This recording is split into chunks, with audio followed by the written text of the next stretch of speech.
minutes.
Excellent. All right. Good evening, everyone. Welcome to tonight's North College Hill City Council meeting for Monday, March 7th. As we always do, we will start with our prayer for NCH City Council. If everyone will please rise.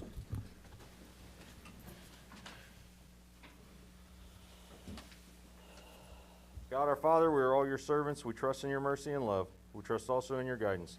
Direct the meetings of this council of North College Hill to make good decisions for all the people who live in our city. Give all the members of this council wisdom and insight to know what is best for our city. Help us to be fair and just in all our decisions. Bless us all to do the very best we can. With your help and guidance, we pray this in your name. Amen. Amen. We'll call this meeting to order. I pledge allegiance to the flag of the United States of America and to the republic for which it stands, one nation, under God, indivisible, with liberty and justice for all.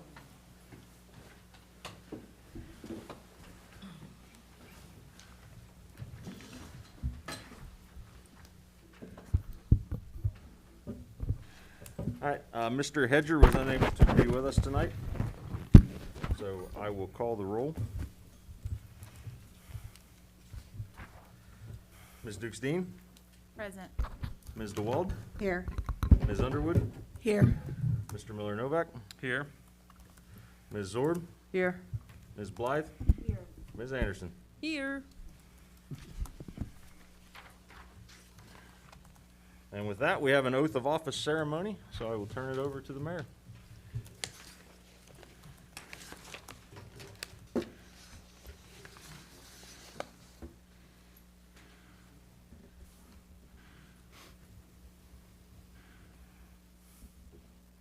Good evening. Thank you, Mr. President. Tonight we have our oath of office for, the Civil Service Commission. We had 2 people resign, so we have 2 new members, Mr. Eugene Blaylock Jr. and Pastor King have graciously accepted to be part of civil service. We also have Mr. Mark Fisher, who is he's already a member, so we're just swearing him in again. So I'll start with Mr. Fisher because he's renewing his oath. So if you come here.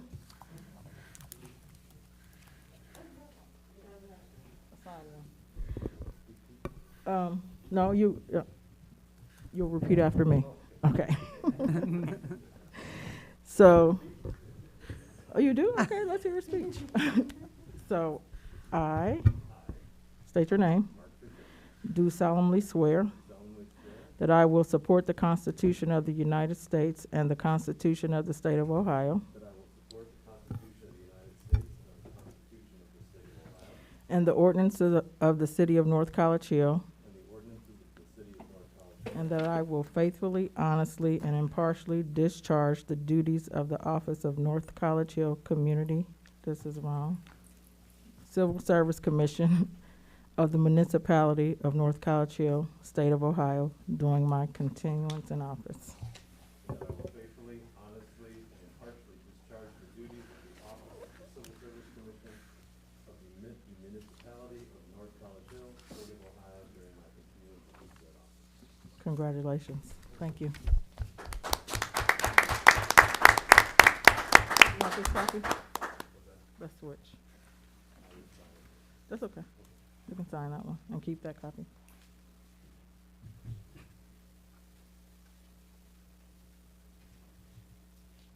All right. This is yours. You can keep it. Thank you.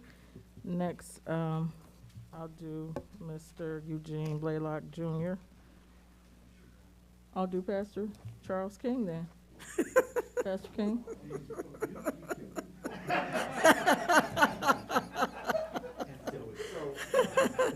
I appreciate the recognition of the office, but really my name is Charles King. Charles King. Junior, is it junior? Okay. Mr. Mosby, can we have 2 copies and add junior to both of these? Because I did notice that on, okay, thank you. Let me give you this.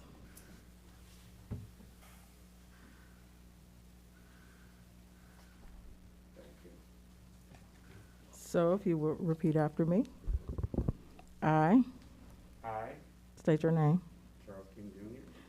Do solemnly swear Do solemnly swear that I will support the Constitution of the United States that I will support the Constitution of the United States and the Constitution of the State of Ohio and the Constitution of the State of Ohio and the ordinance of the City of North College Hill, and the ordinances of the City of North College Hill, and that I will faithfully, honestly, and impartially discharge the duties of the Office of Civil Service Commission that I will faithfully, honestly, and impartially discharge the duties of the office of the Civil Service Commission of the Municipality of North College Hill, of the Municipality of North College Hill, State of Ohio, State of Ohio, during my continuance in said office. during my continuance in said office.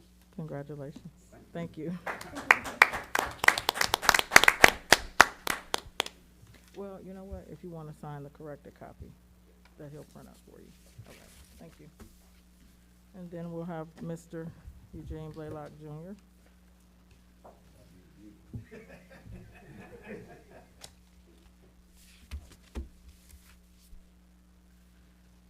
I really want to say something really smart to you, but I won't do it.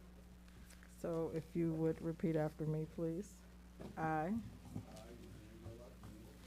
do solemnly swear that I will support the Constitution of the United States and the Constitution of the State of Ohio and the ordinances of the City of North College Hill, and that I will faithfully, honestly, and impartially discharge the duties of the Office of Civil Service Commission honestly, impartially discharge the duties of the office of the Civil Service Commission of the Municipality of North College Hill, of the Municipality of North College Hill, State of Ohio, State of Ohio, during my continuance in said office. during my continuance in said office. Congratulations. Thank you. Yes, thank you for agreeing, Mr. Fisher, to continue. Mr. King, Mr. Blaylock, for agreeing to come aboard. We look forward to working with you. Thanks for coming out. Thank you.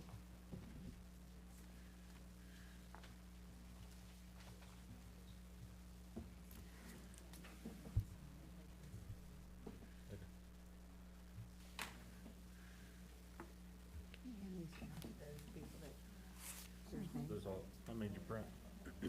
None for you yet, but I can print one right now if you want Oh, me these to. are, What do you want printed next? I don't want anything printed. Okay. Good. All right. Thank you to our new members of the Civil Service Commission. That matters.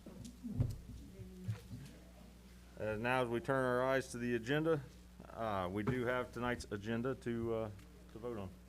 Mr. President, Ms. Anderson? I would like to amend tonight's agenda by removing the first reading of resolution, let me just make sure I'm doing this right.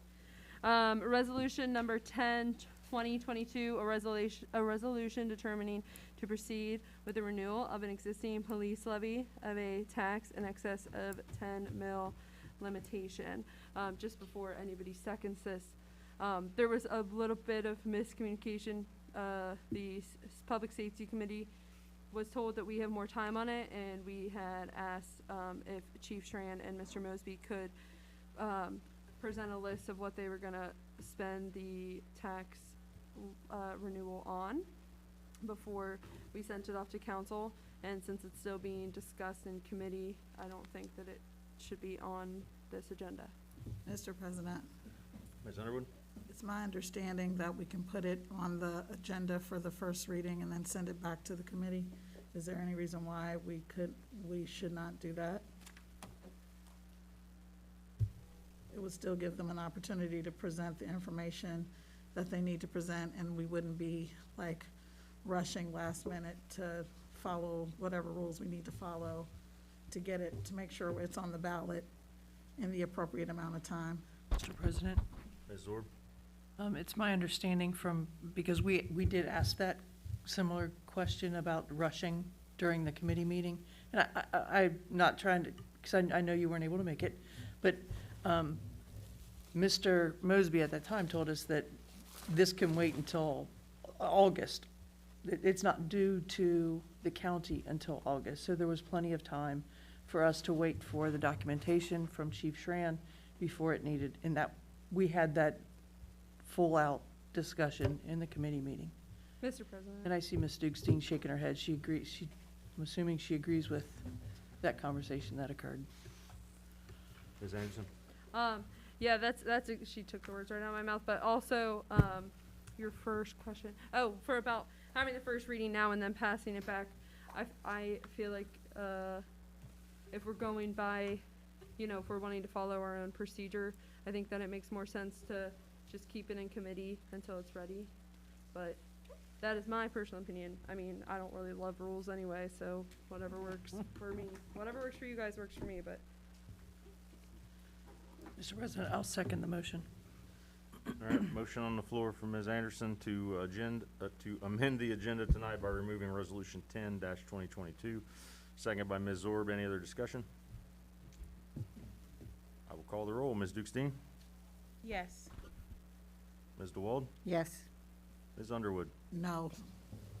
Mr. Miller-Novak? No. Ms. Zorb? Yes. Ms. Blythe? Yes. Ms. Anderson? Yes. Motion passes 5-2.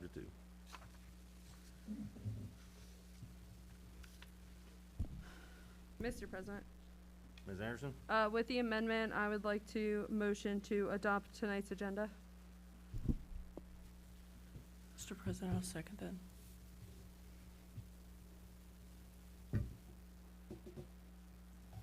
Motion from Ms. Anderson to adopt the amended agenda, second by Ms. Zorb. Any discussion?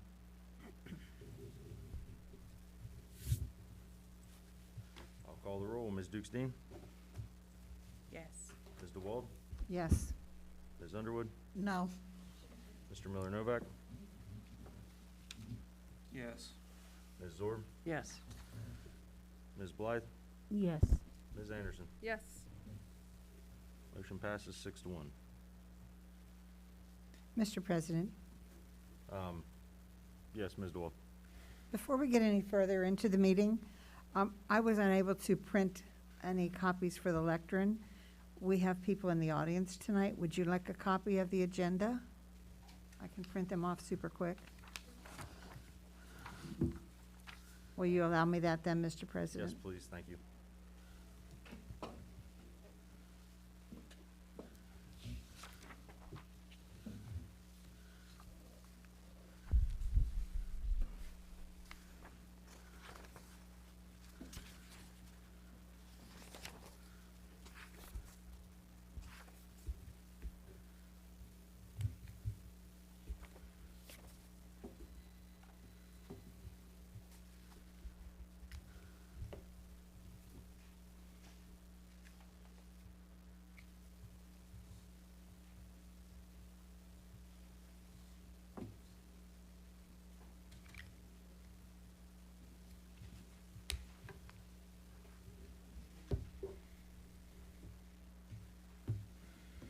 Okay, we do have the meeting minutes from February 22nd, 2022.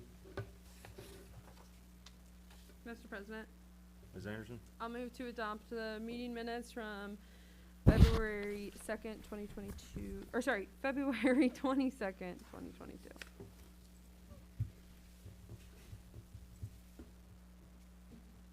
Mr. President, Ms. DeWald? I'll second that. Motion from Ms. Anderson, second by Ms. DeWald to adopt the minutes from February 22nd, 2022. Any discussion? I will call the roll. Ms. Dukestein? Yes. Ms. DeWald? Yes. Ms. Underwood? Yes. Mr. Miller-Novak? Yes. Ms. Zorb? Yes.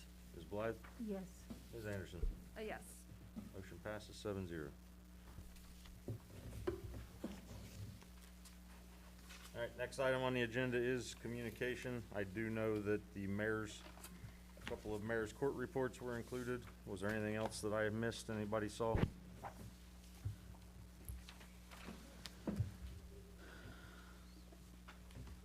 In my opinion, I believe that's all.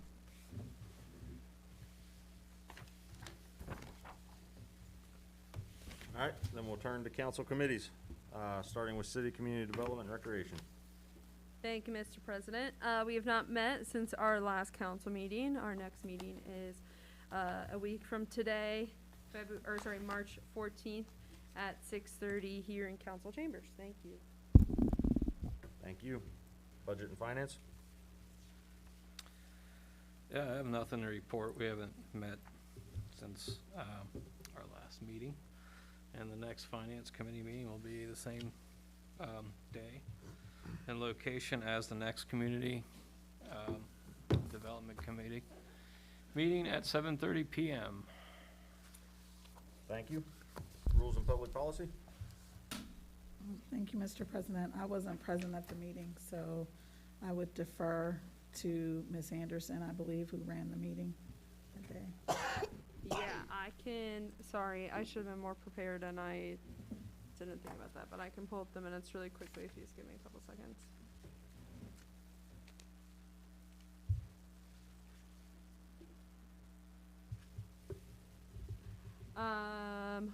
For rules and public policy, right? I just want to make sure I'm saying Yes. everything. Okay. So we began talking about parking legislation. We had the committee had recalled that there wasn't really much else for council to do, that all of the appropriate laws were put into place and the appropriate ordinances were put into place.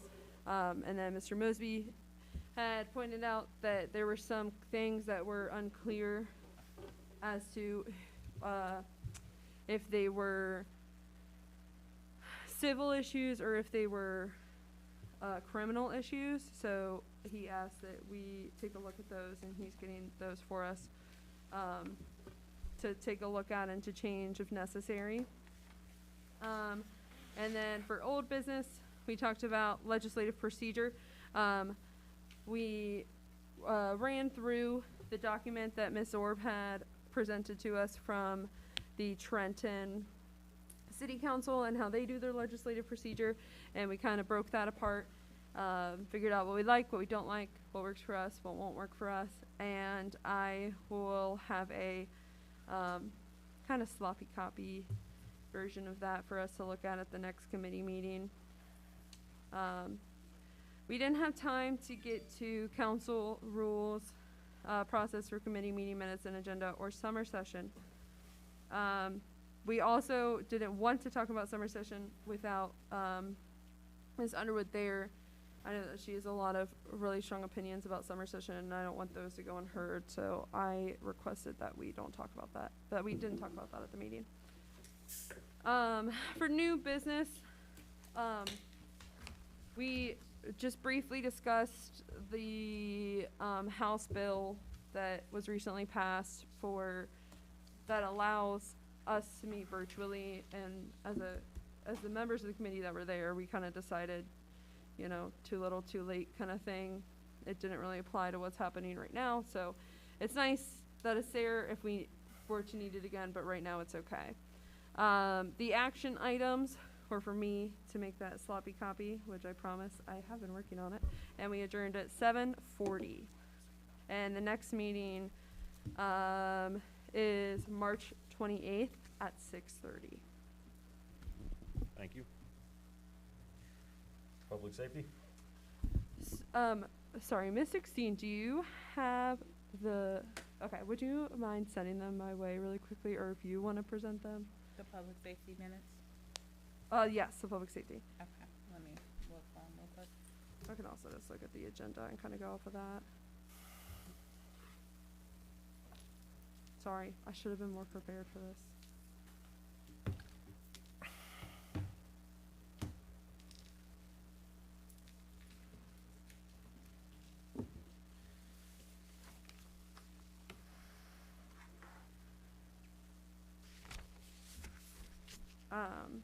I can go ahead and start.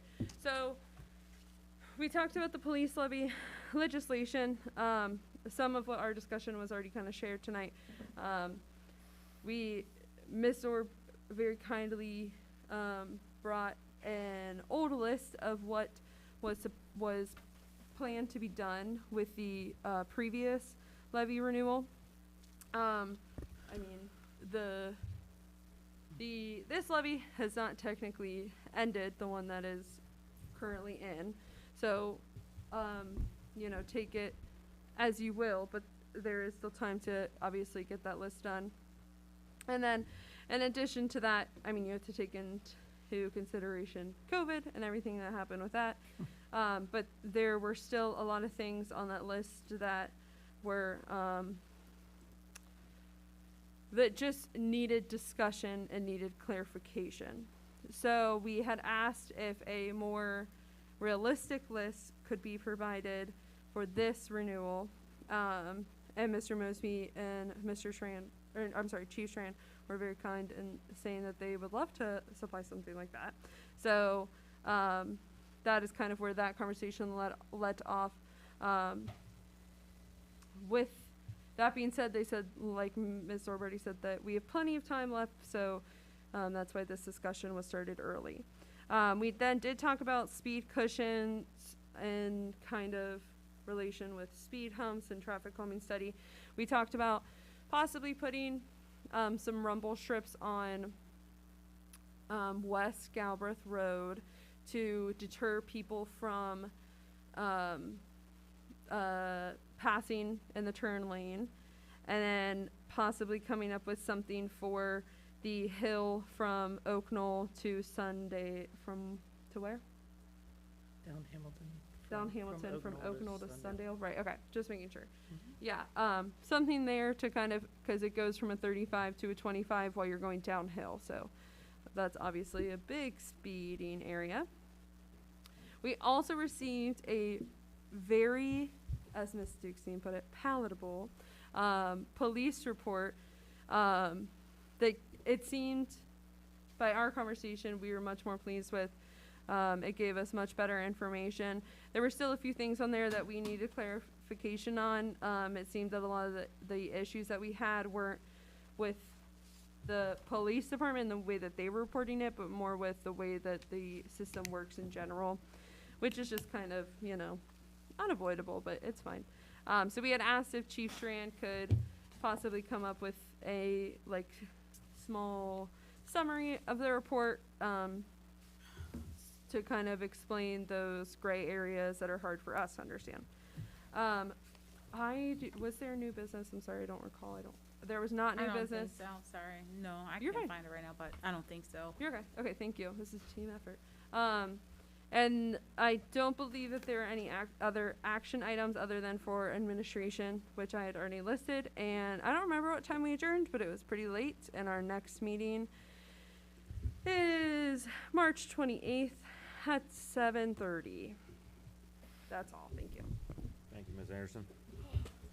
Any ad hoc reports?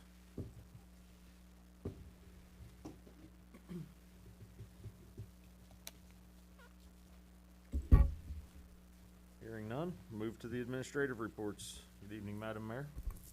Thank you, Mr. President. I really didn't have anything. Ms. Anderson actually answered it because I was a little curious of whether or not we were going to go virtual at any point.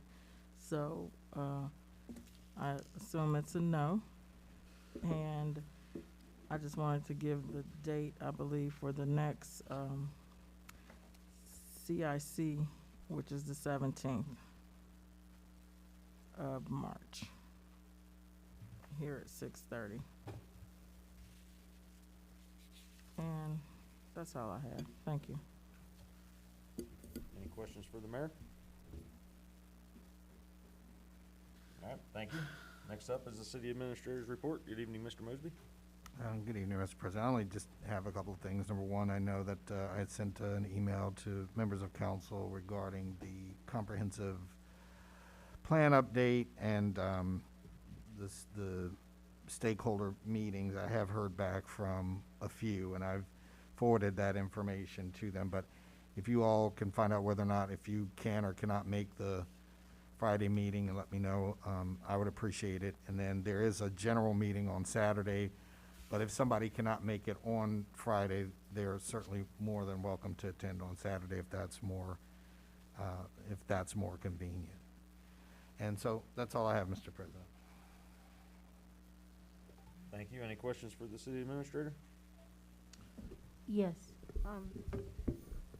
Mr. Mosby, I was just looking through the email, and I've never seen this before, but what is a cultural audit? It is an audit that is being done by this contractor. They are basically getting an overview of our environment, particularly from a public safety perspective. Oh, okay, so can you give me an example of what type of questions? I'm just curious. I mean, what do Actually, I cannot, because I'm Oh. not, I'm not, they are conducting it, number one. Oh, Number two, so, I'm not necessarily at liberty to mention that, at least right Okay. now, so. So we just want to schedule a Zoom Yes. time with them? Correct. Okay. And actually, I will say that it is a Google, it's a Google Meets format. So what I have been working with them on is to make sure, so I will say this, if you did keep, or, I know when we tested it, when it popped up on my desktop, or my laptop, excuse me, it then went to my Google page. So that may happen with you if that comes up, but I am trying to make sure to work that. So if you have a different email, like a personal email, it would help and to give that to me, and then I could forward that to them, once you have your time available. Mr. President, Ms. Nichols? if I could, it doesn't work with the Microsoft. It doesn't work with it at all. Outlook. The Outlook. You can't pull it up on the Outlook. So as he said, since we don't have Google anymore, when I went through it, I had to use my Google account. I had to send my Google account. So I don't know if everyone has a Gmail. I meant to say my Gmail. It will not pop up with this. I tried it on my phone, and not until I switched to my Gmail account did it work. So I don't know if it could be Zoom instead of Google. I don't know. Yeah, they're conducting it, and so they did Google. Well, so we need to use our Gmail account for the interview. Okay, because I was say, That's what he most was of saying. us If are you- at work during the day, so It doesn't work- necessarily work- have to be. So, work Ms. email won't work. So, Ms. Ballard, Gmail- yeah, and actually, it doesn't have to be during the work day. So they are very flexible in terms of when you need to do it, including Saturday and Sunday. Okay. So if you have a Gmail account, just share it with Mr. Mosby, if you would like to be part of the process. So, Okay, thank you. so, Mr. President, Ms. DeWalt? I don't know what kind of voodoo this new software has that was given to us at council, but it has actually messed up my Google account at home. Now, I've sat on the phone with him a couple of times, and it looks like my only way to recover any of this is to actually go to the Geek Squad and pay them. So I've had an expert come look at my computer, and we couldn't get, when I go to my Google account at home on my home computer, it tells me it's been disabled. Now, I can use my Google account on my phone. But- Mr. President. I paid a lot of money for that computer at home, and now I can't use it. So I don't know what happened, because when I was a clerk and we had Microsoft, everything worked fine in my house, anywhere I went. Now I'm kind of like really handcuffed. Mr. President. Yes. Ms. Anderson? Oh, I'm sorry. I'm Okay. not the When president. you refer to your Google account, are you talking about your city email? Mm-mm. You're talking about like your personal, personal. at gmail.com account? Right, when I go to my home computer and try to get onto my Google account, it doesn't allow me. Huh. I know. Anyway, did it's you on my do? phone, but, that's not my preference. So what is the difference between the two programs then, that what I had when I was clerk and what we have now? One is Outlook from Microsoft 360, and the other was just simply a Google Suite that we had been using. that gave me the opportunity to perform as a clerk. Remember, I had Microsoft as a clerk. Mhm. Right, but I mean, the only thing that we would be talking about here would be email, and then perhaps for some people who may have used any of the Google applications, such as like Google Worksheets or something like that. Now, maybe some of those, you know, some people may have used that, but those files were switched, and we made sure that those were uploaded and saved. And I Right. know that So- Matt did that. So, so- yeah, I'll just continue this conversation with Matt, the tech, because I've been through this before. And I did not use those Google Suites. I used Microsoft at home. Well, never mind. I'm just spinning my wheels. All right. Next item on the agenda is the law director's report. Law director is not with us this evening. He did send me a text, Mr. President, and he said he would not be able to make it tonight. Okay.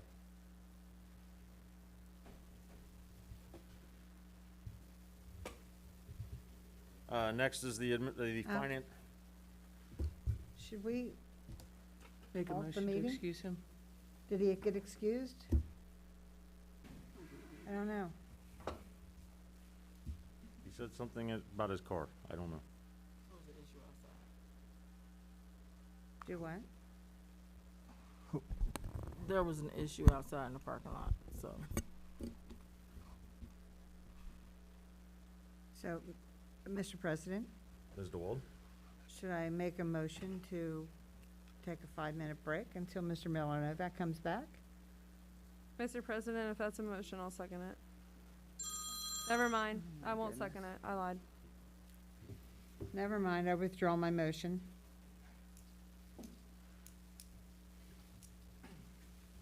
Next item on the agenda is the finance director's report. Finance director is not with us this evening. Mr. President, Mr. Miller Novak? I'm sorry, I had to step out. Something happened. I don't want to get into it and embarrass anybody, but just trust me, it's funny. So I did have a couple statements from Mr. Mosby, if that's okay. Mr. Mosby, the accounting software Yes. that the finance director wants, where are you on that? Actually, the legislation is on the agenda tonight. It's actually resolution number 9. So that's the first step in actually making the transition. Okay.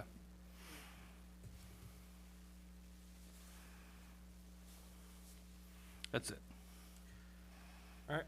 Turn ourselves to call of members. Start with Ms. Dukestein. The food truck Friday was skinny. I didn't have very many people here, but my children and I did come up and support. So I'm hopeful that we'll get more participants as time went on. Mr. Mosby, you were away when I stopped by. And other than that, I don't have anything. Thank you. Ms. DeWald? Yes, thank you. Mr. Mosby and Mayor Nichols, you'll be excited to know that on my way in here, Oh, yeah. there were some women charging their car, and I talked to them a little bit. They were excited to see that it was here. She found it on the app, and they are from College Hill, and they are somehow highly connected with a program called Did You Know This? And it's shown in 7 countries. So I gave her my name and phone number to contact us so that we can sit in on that. She wants to interview representatives from North College Hill to talk about that. So I thought, Mr. Mosby, you'd be the prime candidate to sit in on that. What do you think? I don't know much about it, Ms.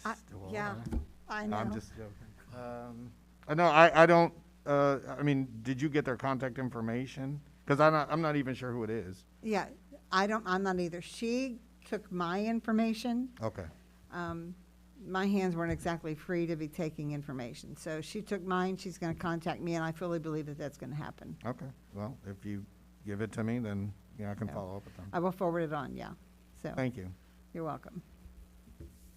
That's all. Thank you. Ms. Underwood? I have nothing. Thank you, Mr. President. Thank you. Mr. Miller-Novak? I do. I'd like to request to use the lectern, if that's okay. I want to be able to take off my mask. Okay. Thank you.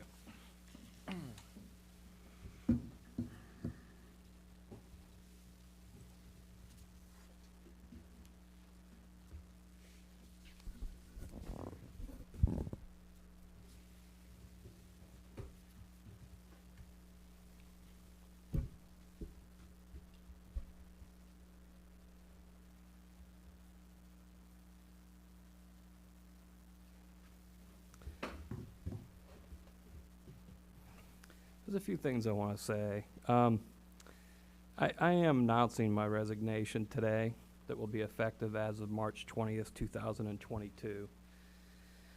I do want to state the reasons for that. You know, it was not an easy decision to make, but unfortunately, you know, the things that I witnessed, the way this council's going, I just don't feel comfortable even being a part of it any longer. And the simple reality is this council over the last, probably most of the time I've been on it, has been more of a government that kind of deals in grievances based upon personal animosity and times gossip, rather than focusing on economic growth in this city. Rather than focusing on the things that we really need to do to create policy for our residents, it tends to be that it just always ends in the same way. Personal grievances against the administration, personal grievances against our employees, against our public servants, based upon gossip, half-truths, at times outright fabrications, with no due process, no fundamental fairness whatsoever, rather than focusing on the things that I think that people really want us to do, which is to bring business into this city, to increase the value of homes, have great roads, help our school system. That's not what we do here. What we do here day in and day out is insult one another and insult our employees. And I think it's the latter thing for me that's just been kind of the breaking point. You know, it's one thing for me to suffer attacks. It's one thing for council to attack the administration, finance directors, department heads, things like that. For me, it's another thing that listening to this council constantly drag public servants underneath the ground to talk about raises and 80 cents an hour as if we're being skinned alive to pay people a fair living wage. Some of you know, some of you don't. I do practice employment law. I represent employers. At times, I advise employers. I've represented employees in the past for things like discrimination, whether it's Title VII, race, gender, all of those things. You know, I often tell my employers about their workplaces is that the best workplace is where you have a workplace where people are paid well and they're paid a competitive wage. Sometimes you can get away with paying somebody a little less than a competitive wage if you treat them like a rock star. Sometimes you can get away with treating someone not so great if you pay them very well. In no circumstance have I ever seen can you have a functional workplace and a functional workforce when you pay people like garbage and you treat them like trash. And unfortunately, that is what I've seen come out of this council. This is what I've seen come out of this government in the time that I've been here. When I first started on this city council, I remember seeing, well, actually I was called by a city employee, someone in tears, because the finance committee at the time was having a public witch burning of sorts where they just sat on open record mentioning employees by names and talking about how terrible they were and how they didn't deserve a raise because this person's terrible and this person's terrible. I fought hard to get those conversations to happen in executive session so public employees were not humiliated. And that has occurred in all fairness. But unfortunately, the thing that has not stopped is gossip. You know, things where we talk about employees and then things are shared outside of executive session. Rumors are passed around by our department heads based upon gossip at parties. Things that I've discovered that at least one council member here has learned at a party that involved drinking, from my understand, and is inaccurately reported to this council, which I'll address in a moment. But when it comes to salary ordinances, when it comes to things like that, I know that this council tends to just treat these things like numbers. But these are people. The people that work for us every single day. The people that plow our roads. The people that come when we call them because suspicious activity, maybe in our front yard, or if we feel like we're in danger, or we have to go to the hospital because of an extreme chest pain, or whatever the case may be. Those are human beings that are behind those numbers. And I'm not saying that we all have to vote and pay people more than are paid in the area, but I think when we decide to degrade people and justify our financial desires by degrading individuals, and to not treat the people behind those numbers as what they are, people with needs, people suffering inflation, people that struggle every single day.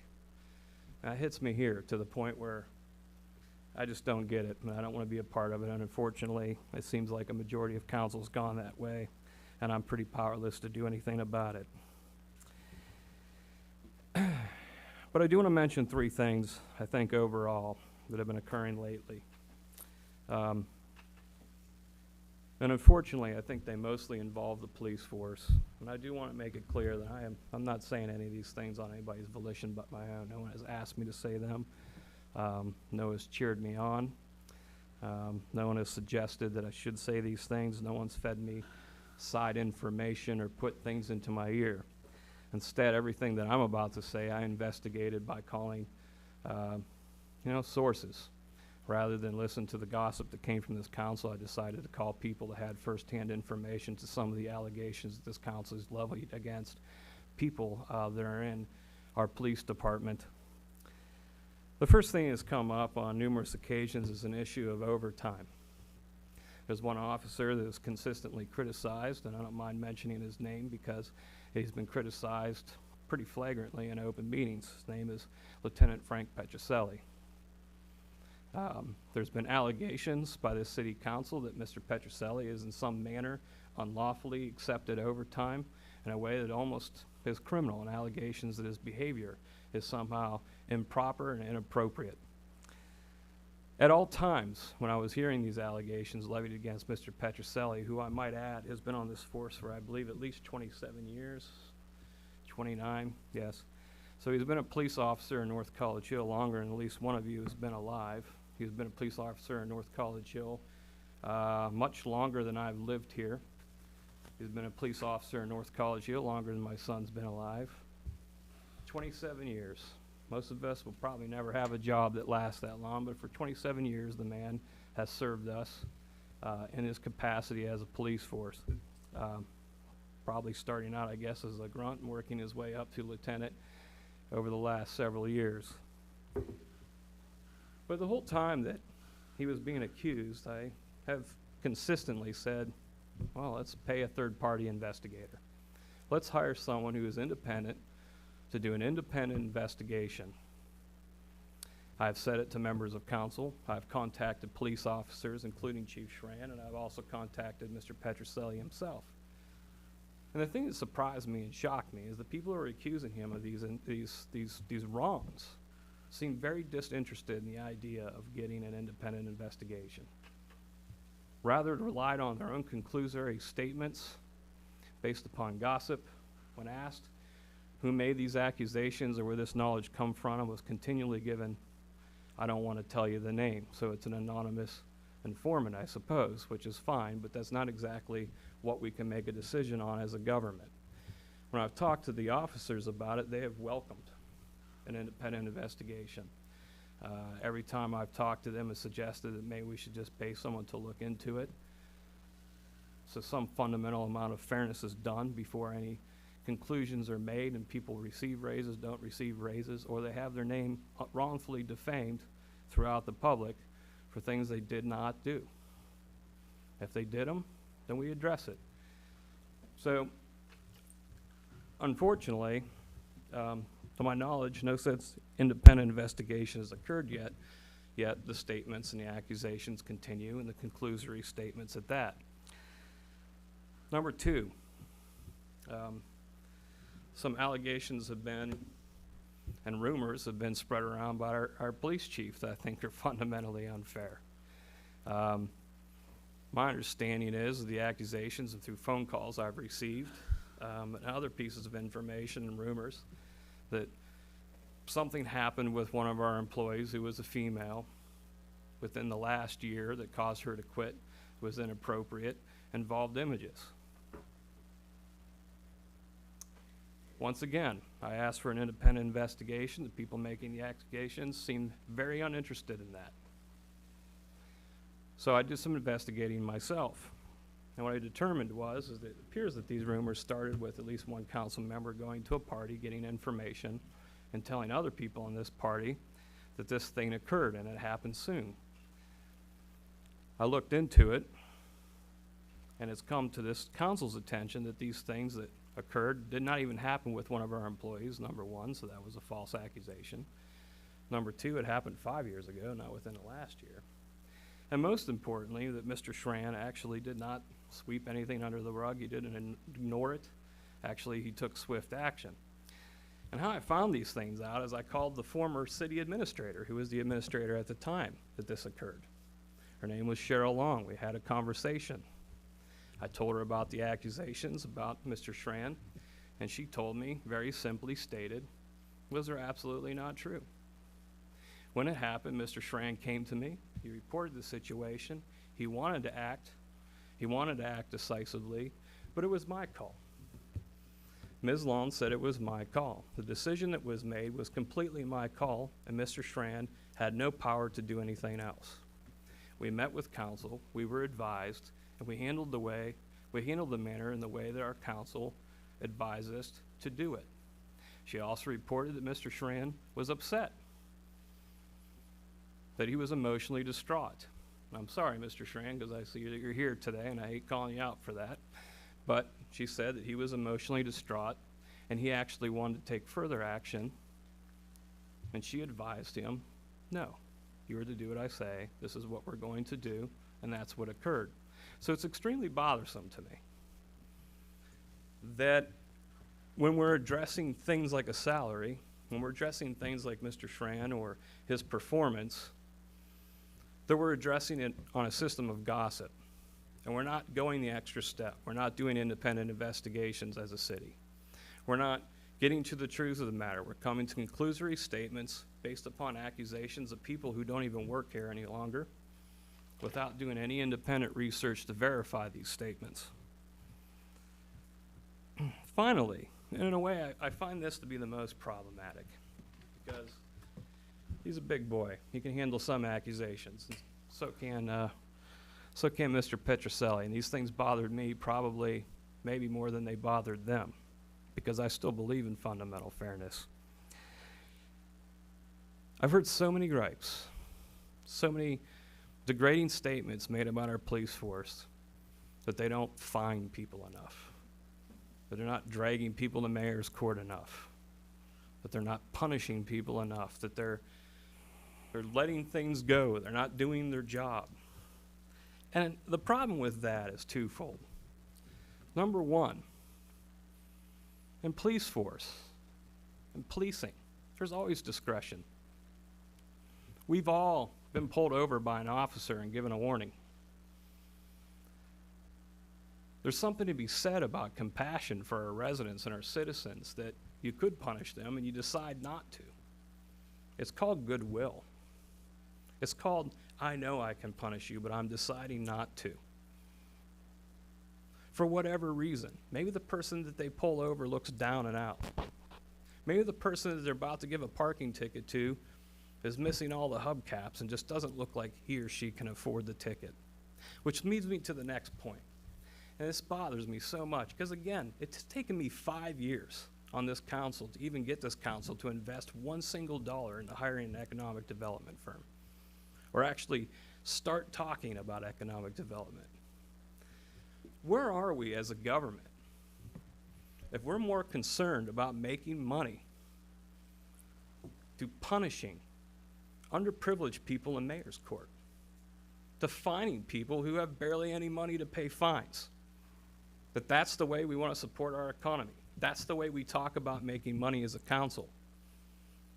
I can tell you, I don't have enough fingers or toes to tell you the times I have heard this council more concerned about how much money we're making from mayor's court, from punishing underprivileged people with fines for petty crimes.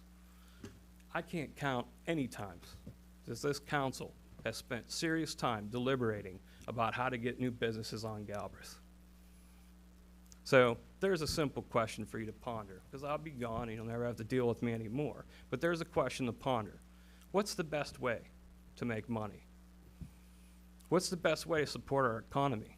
Is it punishing the underprivileged in mayor's court, or is it finding a way to invite and to attract new businesses to move into Galbraith or Hamilton Avenue, or to attract developers to build bigger homes so people with more income can move into the community and support it with their income tax or property tax or any of the things that communities should be talking about to supporting their economy other than punishing underprivileged people. So in summation, I guess what I would like to do is because I know they're going to be watching, because again, gossip and rumors. So I know they'll watch. So I do want to say something to our employees. I appreciate every single one of our employees, from the people that answer the phone over there in that office to Mr. Mosby, who sits right there. I've had many pleasant conversations with, and his drive and the amount of work that he's done to try to attract new business in, to focus on economic development, to try to do things like secure the splash park that hopefully we build this summer, to trying to attract the bus terminal station that hopefully goes up in a few years, which to me those are more accomplishments than I've seen out of our administration for quite some time. Those are fantastic, awesome things. To spearheading the comprehensive plan, bringing that to us, helping us make that decision. I know that he probably doesn't do everything that everybody on this council wants, but technically speaking, he's the mayor's servant, he's not ours. But I think that he is the city's servant, and I think he's worked really hard to do things for this city. I think he lives here for a long time. I think he loves this city, and I could see that passion every time I speak to him about things he wants to do for our community. I'd like to, Mr. Schran, I appreciate all the service you've done. Our police force under your leadership is become more diverse. We have more female officers now than ever, and I know that we're starting to diversify in terms of racial composition as well. And I know that you've pushed hard to accomplish that. I appreciate that. The other thing I appreciate is hearing the statistics of your folks that we have approximately 150 gun-related incidents that you are called to answer every single year, yet we have not had one officer involved shooting in your entire tenure as a police chief. And I can think of only one time we had to go behind those doors and even talking about an event, and the way you handled it was nothing but over the call of duty. You discovered things that most chiefs, I think, would have missed. It's evident that your officers appreciate you. Every time I've talked to them, whether at a football game or other things, the amount of admiration that they speak of you is fantastic. For all of our officers, I would like to thank them very much. I think they have been treated extremely unfairly, very frequently. I think that the things that have been stated about them are just heartbreaking in many aspects. The amount of service and risk that they take every day for everybody on this city council, as well as everybody in our community, is obviously admirable. I think that the manner that they do so is admirable. Sure, you hear complaints, but no good deed goes unpunished, number one. And number two, typically speaking, sometimes when police do their job, people are unhappy about it. That's pretty normal. But for the most part, I've actually heard a lot of positive things from the community, and I hear more positive things from the community than I hear negative things. I think our officers do a fantastic job. I love talking to every single one of them. I appreciate their heart and their service, and I do apologize for the way that they've been treated and at times degraded by this government. It's not fair to them. And I sincerely hope that somehow in the future that improves. And just to address the rest of the employees, I appreciate them extremely profoundly as well. Our firefighters are fantastic. Our fire chief, Mr. Fells, has always somehow he's always been able to stretch a penny into a dollar. He's actually quite amazing. I think that he's been underfunded for a really long time and has overcome great obstacles. I'm very grateful to the community passing the fire levy, which I supported wholeheartedly. And I'm happy to still support, and I'm happy that our fire department will finally receive the support financially and the equipment and manpower that they have so desperately needed for so long to do an even better job than the great job that they have already done. I also thank our public works fellows who are, I'll say it once, I'll say it a gazillion times. If you want to know how hard they work, drive down Savannah on a snowy day. As soon as you hit Catalpa and you go south of Catalpa, it's like a very humongous difference, and you can see that North College Hill's our public works crew has outperformed Cincinnati's crew, at least compared to College Hill and North College Hill. So I want to thank all the folks there as well. That's all I have. I do wish people the best. I sincerely hope that this council finds it in their future to bring new business in North College Hill and to start investing serious time deliberating about that. And I thank some of the members. I'm not going to go around. I'm not going to name them individually because I also don't want to call anybody out specifically, but I do thank some of the members who have supported me, who have been good friends and good counsel and fun to joke around with. And I dare say I've learned a thing or two from a couple of you through my tenure here. And last but not least, Ms. Nichols, I'm going to call you out by name. I kind of like you. A little bit. I really appreciate the work you've done. I appreciate your fairness. I appreciate the fact that while not ever excusing anything that happens in the city or anything the employees do, that you always have their back, that you always stand by what I would call fundamental fairness, that you and Ron, I don't think you make excuses for anybody, but I also don't believe you've ever sold anybody out, and I want the employees to know that. I want the employees to know that your mayor has always stood up for fairness when it comes to anything dealing with you, and has always advocated and went to bat to try to get council to give you a more living wage, to give you a wage that keeps up with the rate of inflation. Because I'm sorry, a 3% raise when there's a 6% inflation doesn't exactly cut the mustard. It's just simple math. But I know that the administration and Ms. Nichols has worked really hard with salary ordinances to try to get raises in the past, to advocate for raises. I know that you are doing what you can for economic development. I know that you're pushing through. Well, it's quite frankly a contentious place at times here.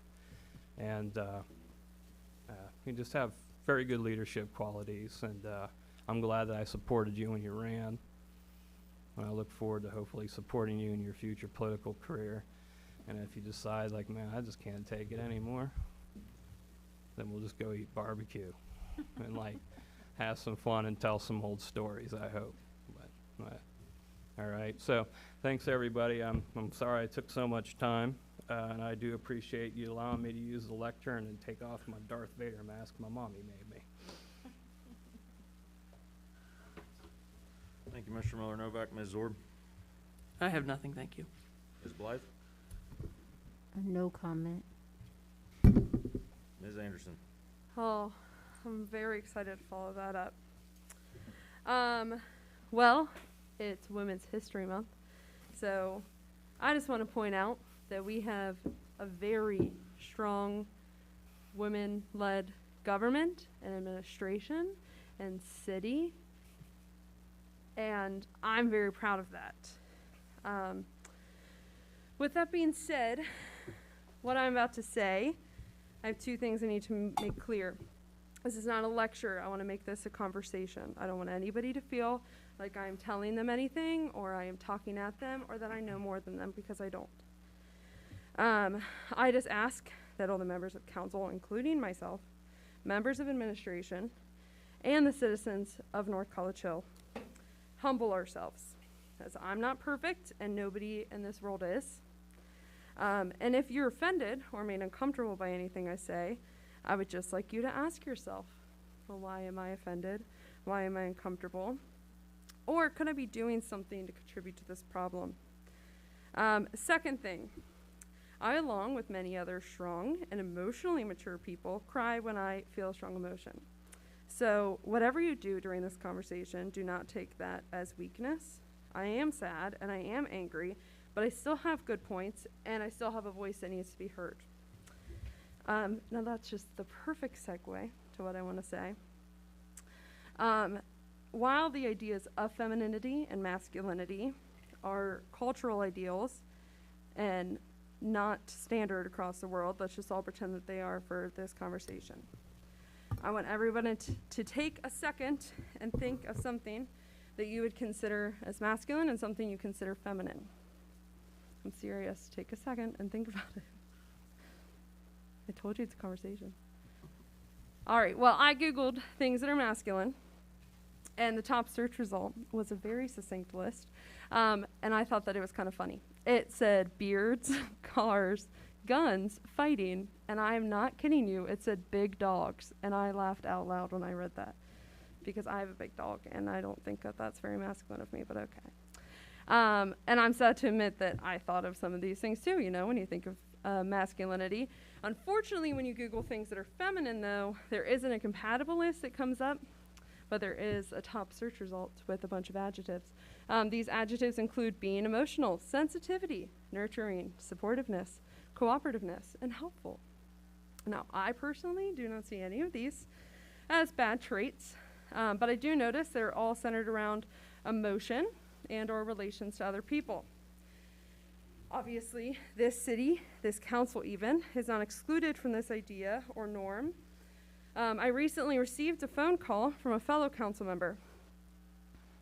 In this call, I was told that I don't understand leadership or management, as I am, and I quote, only a school teacher. Luckily, I was assured this had nothing to do with my age, which is so good to know. Now, this is not the first time that I've heard something like this. I've grown up in a world where women are defined by usually their relations to others. Rape prevention usually includes quotes like this. This is someone's daughter. This is someone's mother or sister or teacher, and that's why you shouldn't rape them. Not because they're humans, but because they're related to a man. How great is that? But still, I like to make it clear that this language and mindset on this council and in this city is not acceptable. The first mistake this person made by insinuating that I am lesser than because of my profession is to assume that my profession, a female-led profession that centers around educating children and child care, is lesser than. I would like to invite this council member to talk to fellow educators, because I am sure you know a few, and that they'll have something to say on this topic.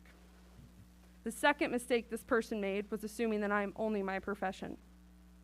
While I absolutely love teaching and the students that I work with, my worth is not defined by my relation to these students, and my ability is not defined by your opinion of my profession. I would like to make it clear that I'm not saying this to make this person on council feel badly, because trust me, I've been told oh so much worse. I say all of this to point out that sexism is not dead. We are in a city run by women. We have 6 members of council who are women, an entire finance team run by women, a mayor who is a very strong woman, and countless strong female citizens that keep this city running every single day. Yet people inherently doubt this city because of that exact reason, and this council because of that exact reason. A few minutes ago, we were told that all we do is gossip. We gossip because we're women. That's what we do, right? We gossip. Not we discuss important issues, but, you know, nevertheless. I remember while I was waitressing in North College Hill, I overheard a customer talking about the previous mayor, now Mayor Nichols, I want to make that clear. The mayor, he said, and I quote, "The mayor does not know what she's doing because she's just a woman." Now, being told that I don't understand management or leadership because I'm only a school teacher is just a sneakier way of being sexist, just like that man was. Obviously, I stood up for the former mayor, just like I'm standing up for myself right now.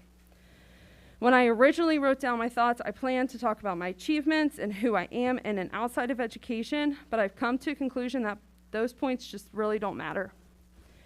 I don't want people to leave this conversation with more respect for me because of my accomplishments. I want them to leave this conversation with more respect for all women because all women are people and we exist, and that's why we deserve respect. You should not assume that I or other women are lesser than because of a profession or trait that you consider feminine, like gossiping. You should assume that all people are worthy and capable purely because they exist. I would like to end this by saying, assuming that someone is weak or lesser than because of a feminine profession or trait is just blatantly sexist. I hope that we can all leave this conversation with more mindfulness when it comes to feminism and humility when it comes to interacting with our peers. I think this perfectly relates to the topic of microaggressions that we've been talking about a lot. And I really hope that people take what I just say for how I said it. Nothing I said in there was meant in another way. I didn't have an ulterior agenda. I don't want to make anybody feel badly. I've said sexist things in my life. Everybody in this world has. It's the world that we've grown up in. But that does not mean that is an excuse to carry on that way of life. And I hope that that is clear. That is all. Thank you. Thank you, Ms. Anderson. We now have remarks from the audience, and we have one member who has signed in. So you may now please take the lectern. When you start, please give your name and address.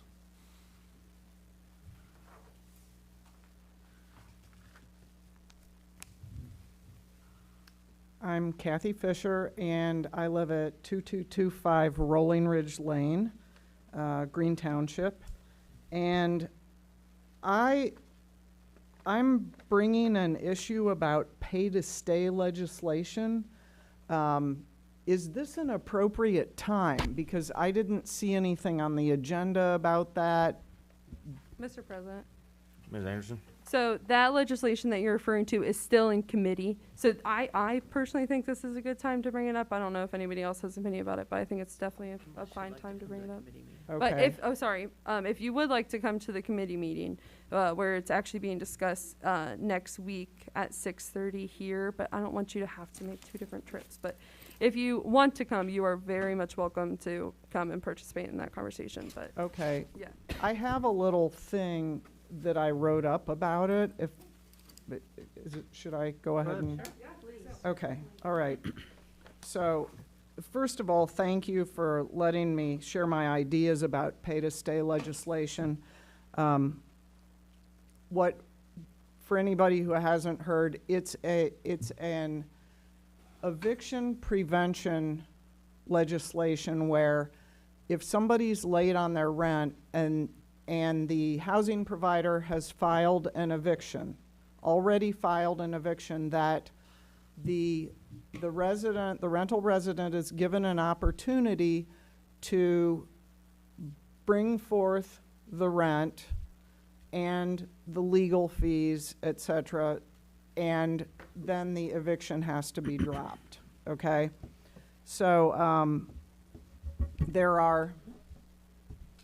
so my perspective as a housing provider is this. Well, okay, I'm also, as a housing provider, I have some units in North College Hill, some single-family homes. I'm also a member of the Real Estate Investors Association of Greater Cincinnati. There are approximately 1,000 members, and several of them own rentals in North College Hill. And there are three categories with regard to pay-to-stay legislation that I want to just address. The first one is the cost of eviction. Well, okay, before I get into the cost, I do want to share that the truth is housing providers don't like eviction any more than residents in our rental homes. The emotional impact as well as the financial impact can be devastating to everybody involved. I'm going to read a list of costs a housing provider incurs during an eviction to demonstrate that we really don't want to evict our residents. I'll read this list of items, but please don't add them up. I will give you the total at the end of the list. This is an example. This is not a worst case scenario. This is a best case scenario of what it costs to evict somebody from a housing provider's perspective. Let's say it's an $800 a month home. Okay, so you're gonna have lost rent for at least 3 months, $2,400. You'll have filing fees, court costs, bailiff fees, and attorney fees for $450 at least. Turnover costs, which include cleaning, repairs, painting, carpet, etc., minimum $2,500. Utility costs, well, the home is vacant, estimate $340. That's if it's only vacant 3 months. Advertising and screening costs for new residents, $180. So minimum total eviction costs for a housing provider, minimum of $5,870. And this is, so anyway, it would take, let's say a housing provider gets to keep $200 out of that $800 because there's mortgage and insurance and all of those costs. And so property taxes, that $150 we pay to North College Hill per unit for rental registration. Anyway, there are lots of costs. It would take a minimum of 2.5 years to recoup what we spend on an eviction. It's very, very expensive for us, and it's emotionally taxing for the residents and for us. So this pay-to-stay legislation where somebody pays late, they're having trouble coming up with the rent, maybe they don't communicate to us, whatever. The unintended consequences of this legislation is it happens too late in the process. These are struggling residents who could have been helped with rent assistance from a nonprofit or worked out an agreement with their housing provider before having to have an eviction filed on them.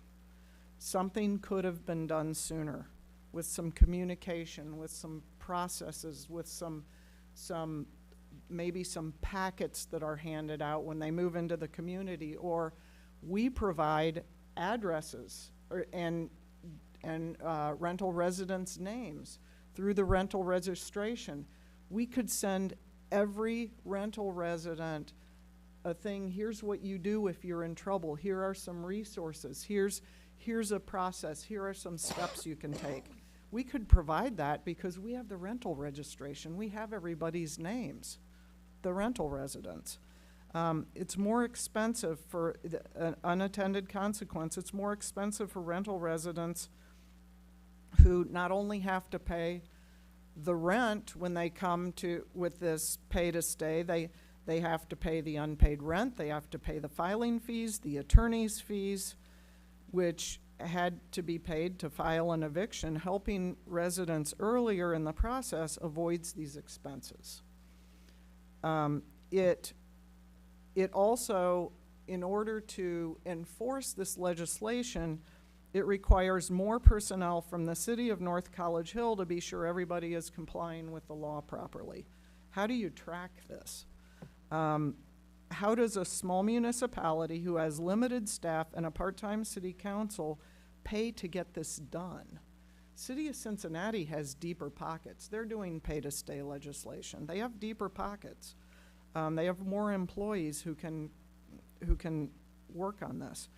Okay, so what can we do to address these issues before they get to the point of filing an eviction? I have a proposal.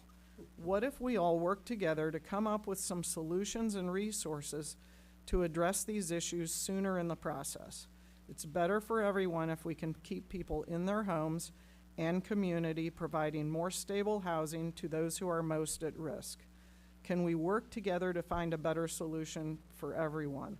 I'm willing to help figure this out. Please let us all work together on this process. Thank you much. Mr. President, Ms. Anderson? before you walk away, just in case you, sorry, it's me over here. Oh, Just in sure. case you have something else you're gonna say. I, really appreciate what you said.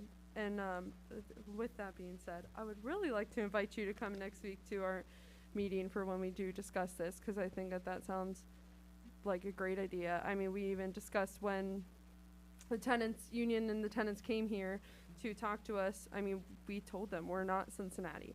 We're not going to be able to do something that Cincinnati has been able to do because we're not Cincinnati. And we let them know very clearly we are going to consider this legislation and we're going to look at it, but it may not be the answer that North College Hill has in mind. But I really like your ideas, and I think that sounds like it could be part of the solution. And I would really like to invite you next week at 6:30. You are welcome to come. Monday, 6:30? Yes. Okay, I'll look Yes. on my calendar and Okay. get with you. Yeah, and I think I have your email, so I'll write myself a reminder to email you to an invite. But yes, I would really Okay. like to invite you to come. I would think that you could be a big asset to the conversations. Thank you. Okay, thank you. Anybody? Ms. Fisher? Thanks. Thank you.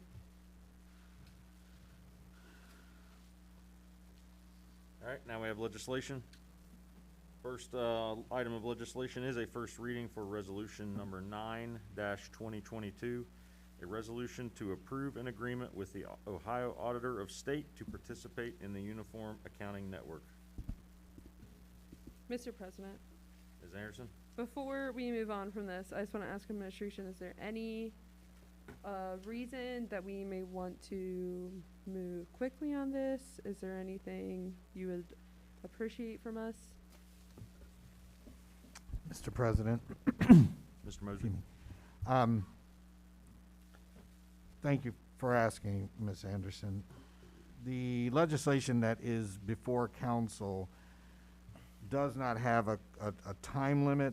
What it would do, though, however, is it would allow us to get started sooner with the process. At this particular point, in this particular stage, this is simply an agreement that that council is making with the Ohio Auditor of State to say that we are willing to use the Uniform Accounting Network. I did mention to council earlier that this is the first step of the process. After that, after the information is sent up to Columbus, they will then send back information to us that will require our finance director to begin to input, and then finally some training, and then we would be able to convert to that system from there. So the short answer, or the best answer to that question, is the sooner it's passed, the sooner we can get the conversion done. Mr. President, Ms. Anderson? with that being said, I think it makes sense to kind of move along this process so that way the finance department can get what they need sooner rather than later. So I motion to suspend the second and third reading of resolution number 9/2022.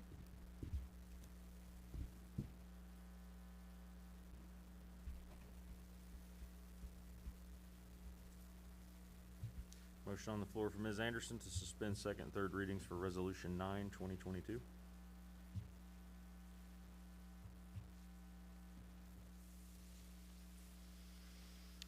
Mr. President, Mr. Miller Novak? I'll second. Motion for Ms. Anderson, second for Mr. Miller Novak to suspend second and third readings for resolution 9/2022. Any discussion? Mr. President. Ms. DeWald? There's no urgency on this, but we have fallen into a trap of suspending second and third a lot. I wonder, would there be any wiggle room to leave it go for the one reading and then look at suspension on the second reading? Just my thought. Mr. President. Mr. Miller Novak? I won't be here, run the risk. Everybody here would have to vote yes. All 6 people, so. That's all. All right, I have a motion from Ms. Anderson to suspend second and third readings, Resolution 9, 2022, second by Mr. Miller Novak. I'll call the roll. Ms. Dukestein? Yes. Ms. DeWald? No. Ms. Underwood? Yes. Mr. Miller Novak? Yes? Ms. Zorb? No. Ms. Blythe? No. Ms. Anderson? Yes. Motion fails, 4-3.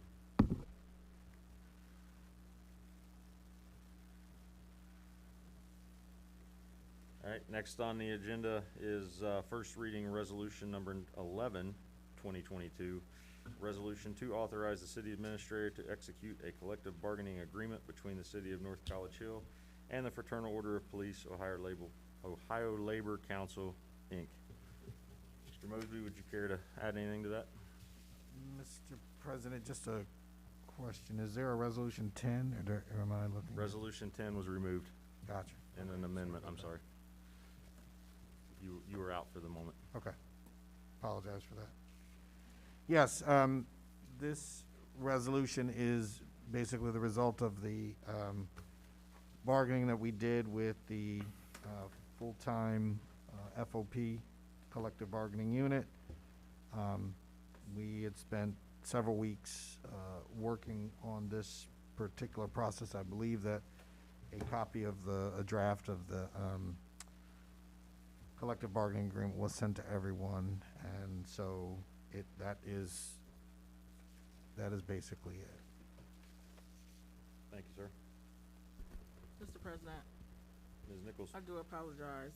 Was Resolution 10 moved back to committee, or it just was removed from? It was just removed from this agenda. It was not sent from the committee. There was a miscommunication. Okay. All right. Thank you.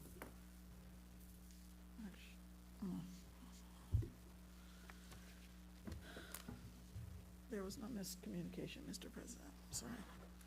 There was not a miscommunication. It was sent and was determined to be removed from the agenda tonight.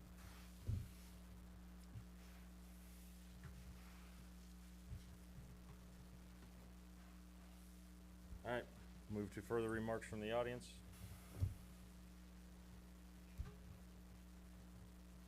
We'll turn it over to old business. Anyone have any old business?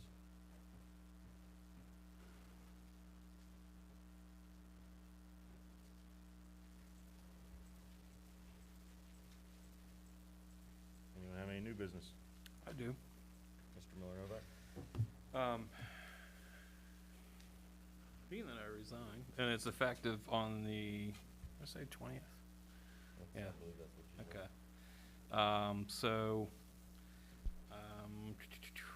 sorry, using my dumb watch to look at the date. 14. So, I think my last finance meeting will be next Monday. So, I was telling this council now, I would like to move to appoint Ms. Dukestein, if she would be so willing, to serve as the Finance Committee Chair. You know, I strongly think that she's the right person for the job. I think that she exhibits a lot of wisdom. I think a lot of fairness. I think she strikes a good chord between my nickname for her is Queen Solomon, so I'm just going to go ahead and tell the public that because she's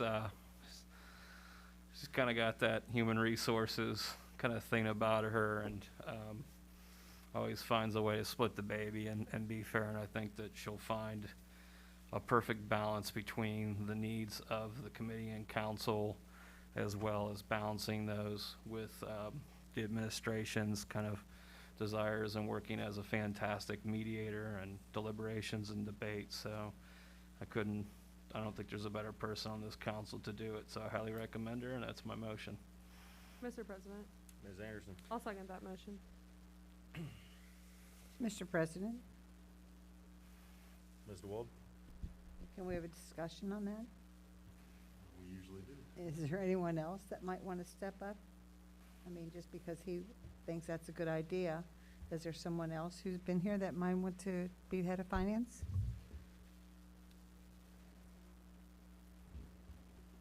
Perhaps we need to hear from Ms. Dukestein to see if she Yeah, even wants it.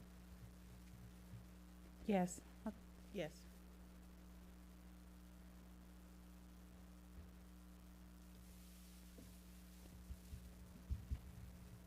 All right, I have a motion on the floor to appoint Ms. Dukestein as the chairman of the Finance Committee, of the Budget and Finance Committee.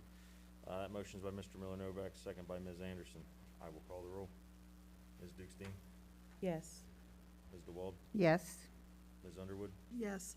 Mr. Miller Novak, Yes. Ms. Zorb, Yes. Ms. Blythe, Yes. Ms. Anderson. Yes. That's scary. Motion Godspeed. passes 7-0. Ms. Dukestein, Godspeed. Any other new business? Mr. President, Ms. DeWald, make a motion to adjourn. Mr. President, I'll second. motion for Ms. DeWald to adjourn the meeting. The second was by Ms. Zorb, I believe. Yes. All right, I'll call the roll. Ms. Dukestein, Yes. Ms. DeWald, Yes. Ms. Underwood, Yes. Mr. Miller Novak, Yep. Ms. Zorb, Yes. Ms. Blythe, Yes. Ms. Anderson.